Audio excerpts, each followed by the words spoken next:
What's going on, guys? So I was just reading, through the comments here, and I came across this YouTuber named Doug.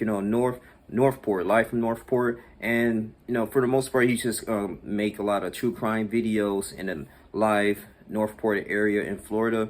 Specifically, he was gaining a lot of traction too. Going on with the things that was going on in Sarasota County. You had the Brian Laundrie. He was covering that case really well, and the Gabby Petito. And he was in his previous videos. He was just riding around in his car for the most part, and just filming. He was with Brian Enton when Brian Enton was like in that house for like weeks trying to get the bottom of it with the law enforcement, and criticizing the police in that particular time, like how did Brian Laundrie escape, and when you were supposed to be on watch before you went to the Carlton Reserves. And they was pretty much solving that case, and there was a huge community like with people on TikTok, and he was very active on there. But now he's in ICU, and he's actually awake at this moment, which is good. I believe his daughter Nina actually posted that, and his family saying thank you for your prayers. But he was attacked, man. And I'm gonna go ahead and reading this article here. And it says Northport, Florida. Northport man is facing charges after a fight left a victim struggling for his life, Saturday, officials said. Just before 10 p.m., police responded to Cathedral Avenue after someone reported a fight and said that the CPR was being performed on the victim. Wow, according to the Northport Police Department. Police and firefighters arrived on scene and found a man lying unconscious and not breathing. First responders were able to get the man's pulse after performing life-saving measures and took him to the Sarasota Memorial Hospital.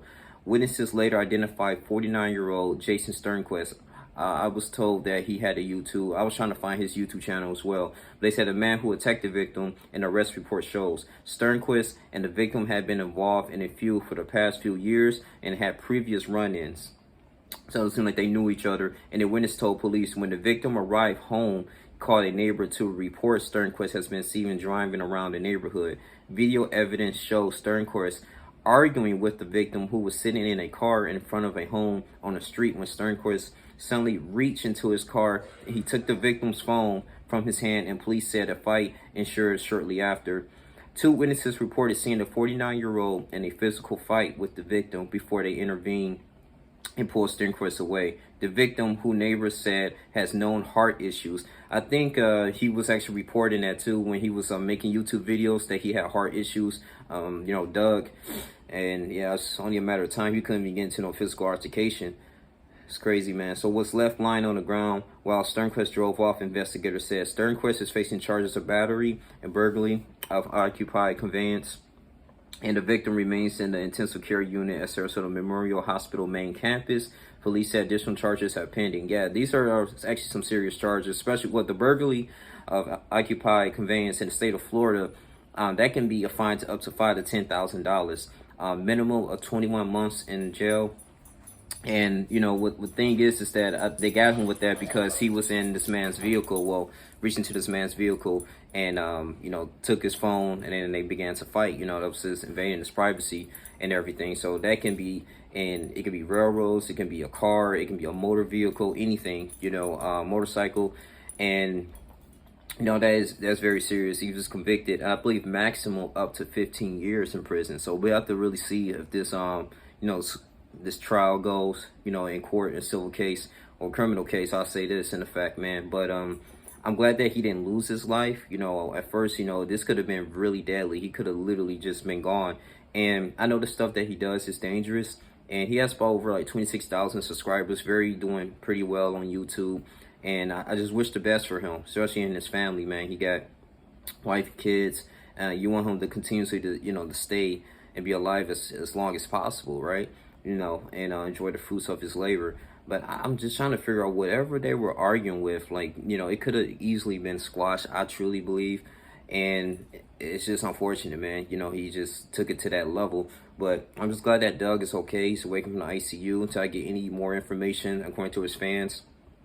He had a lot of positive feedback, positive things, and people kept saying keep going. He inspired a lot of true crime type of videos. So now, since I was actually researching this, I'm actually coming across the other YouTube channels that talk about this type of stuff, man. Because I want to answers as well, with the Brian Laundrie, things that's going on. So he's pretty much, just reporting the things that's going on in his neighborhood. And it's unfortunate that you have someone that's just attacked him. But like I said, that's why I'm saying, man, doing this YouTube stuff, man, doing the news, it can be a little dangerous. You never know who's listening, who's watching.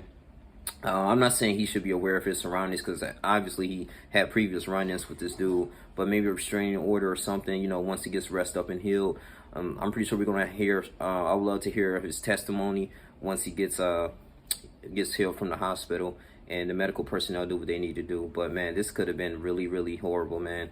And there's heart issues as well too, man, because I don't want any, just people who just have talent on YouTube just live, die like this. Like I remember Zach TV, well, he got killed, but this is back in 2017. He kind of did like a little bit of journalism too, and interviewed a lot of rappers in the Chicago local area, went to the most dangerous neighborhoods, and some strange reason some dude, I guess, killed him, shot him, outside some club, man. I'm just like, dang, man. So it's a very dangerous course of work. But my prayers are still up, for Doug. I actually commented on one of his videos, his latest videos. He talked about in live Northport. But yeah, that's all I really have to say, man. Until I get any more information, like, comment, subscribe, share this video. That's all I really have to say. Yeah, man, we'll see if you guys know Jason Sternquist YouTube, because I'm just curious what he talks about too, and we can go from there, man. Just want to get a little more information on the guy. But I'm out, man. Deuces.